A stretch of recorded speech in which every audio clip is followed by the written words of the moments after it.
No, that's a great question, and I feel like being an entrepreneur lets me like get to flex my social skills, right? Yeah. And I feel like I was one of those people that was in like one of those offices in DC, or when I was working in Arlington, I was in Arlington, and I'm going downtown at lunchtime, and I'm just chatting up everybody on the street, and they're like, man, like this kid is like very social for a guy that's supposed to be wearing a hoodie like in somebody's office cubicle or something.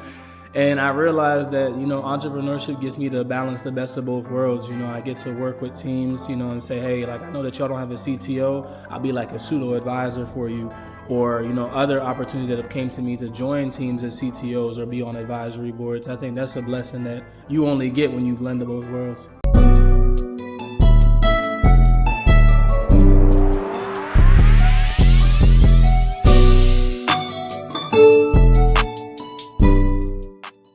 What's up, y'all? It's Michael Ogunsanya from Yall Working. I'm Alairé. And we got the amazing Claudius Taylor here today. We ambushed him. Yeah, they did. They got me too. They Came in the door. We just walked him over here. For sure. An investor and advocate for people. You travel the country, you travel the East Coast to find some of the best and brightest Black talent, BIPOC talent, people of all different walks and backgrounds. Tell us, why do you work? I mean, I love what I do. It's a fun job. It's something that I get to do that really pours back into the community. And I mean, I gotta live, right? Absolutely. Gotta make that money, right? Hell yeah. I think all of us here, we have a job, we have like a full-time thing that we're balancing with like our passion. Would you say this is your full-time passion and job right now? I would say so. I think building, in any type of ecosystem is very important, but the startup community is one that's really rare. I feel like they always say that entrepreneurship is lonely. And I'd say like, being in tech before I got to entrepreneurship was like lonelier than being an entrepreneur. So I kind of feel like this is my tribe, my environment, and then I get to kind of extend that to other people, so it's fun.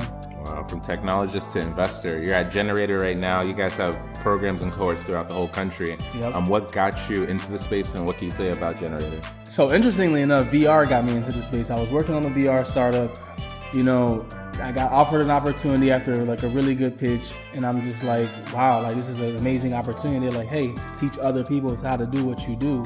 And that's been to the tune of millions of dollars raised. Like you said, helping people who are marginalized or, have been going through things, or in sectors where it's hard to raise money, made it a lot easier for them to raise money.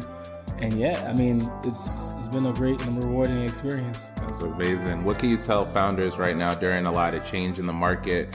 Some of the biggest unicorns came out during a recession. Again, we're seeing a lot of changes on the social scale, but what advice can you give founders in 2025? There's no better time than the present. You've got all the tools that you ever needed right now. You've got teammates that are, artificial, that you can put on your team that can really help you change the game. And all that knowledge is at your fingertips. Whatever you don't know now, you don't need to go get somebody to teach it to you. You can just ask. Sure. Alairé, anything you want to ask? Yeah, I got one last question for you. I know you mentioned earlier the difference between tech and entrepreneurship. What was that for you, and why did you, kind of say that entrepreneurs are more of your tribe than, techies per se? I mean, there's a lot of techie entrepreneurs, so that's why I want to understand what the differences are for you. No, that's a great question, and I feel like, being an entrepreneur lets me like get to flex my social skills, right? Yeah. And I felt like I was one of those people that was in like one of those offices in DC, or when I was working in Arlington, and I'm going downtown at lunchtime, and I'm just chatting up everybody on the street, and they're like, man, like this kid is like very social for a guy that's supposed to be wearing a hoodie like in somebody's office cubicle or something. And I realized that, entrepreneurship gets me to balance the best of both worlds. I get to work with teams, and say, hey, like I know that y'all don't have a CTO. I'll be like a pseudo advisor for you. Or, other opportunities that have came to me to join teams as CTOs or be on advisory boards. I think that's a blessing that you only get when you blend both worlds. Appreciate that. Yeah. Michael? Hey, yeah. How can people reach you? How can people apply for Generator? Yeah, you could definitely go to generator.com to check out any of our stuff. If you want to pitch me directly, you can connect with me on LinkedIn. It's just LinkedIn, Claudius Taylor. People send me pitch decks all day long. I do my best to respond to as many of them as possible. I do make angel investments. I made a bunch of investments last year. I will be making some more this year in Q2. So please understand, this is my last month off. Next month, I will be, making more investments and starting to make some of those Q2 investments. We already identified some really good companies. But LinkedIn's the best way to connect with me. Or IG, you can follow me at DTHEE, and then my first name Claudius, spelled like the Roman emperor, or what's it, Hamlet or something like that? Yeah, something like that. Yeah, that's how you can follow me on IG as well. Okay. Well, appreciate you joining us for another episode of Why Y'all Working. I'm one of your hosts, Alairé. I'm Michael Ogunsanya. And Claudius. I'm Claudius Taylor. Thank you. Appreciate it. Enjoy. See you next time. Thanks, brother. Cool.